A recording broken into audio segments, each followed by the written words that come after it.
Okay, pardon the background noise, somebody's chopping up trees. For a couple of years I've had this thermostat to replace in my old Nissan Xterra, and now that my wife's driving it, she's fussing because it doesn't warm up when it's cold. It takes forever to warm up. So anyway, I decided to go ahead and replace it.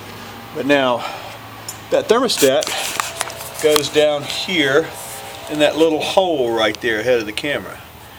Now that seems like it'd be easy. I remember back in the old days you had sports cars. You take out 2 bolts or 3 bolts, pop a cap off, put a new thermostat in, and you'd be on your way. 20 minutes.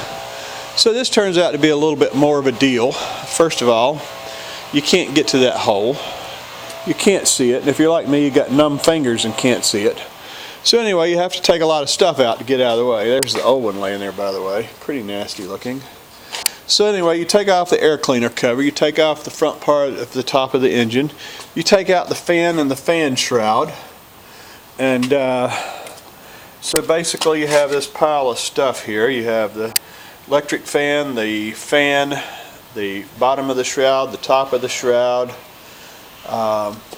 You just got a ton of stuff, and the air cleaner's laying over there. Of course, things do happen, like this hose split in the process.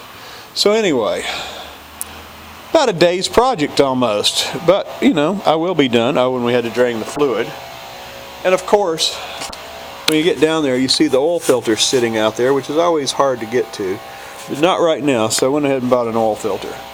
So anyway, Bobby's driving this Xterra, my old gray one. It's got 300,000 miles thereabouts.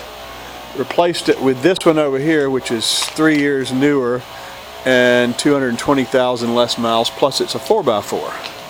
So anyway, having a fun day. Just thought I'd share it with you. I'm sure you can probably get that thermostat on and off if you have nimble fingers and good eyes and have all the feeling in your fingers, but you know, otherwise you just have to be like me and take the whole damn car apart. Anyway, y'all have a good day. Toddle.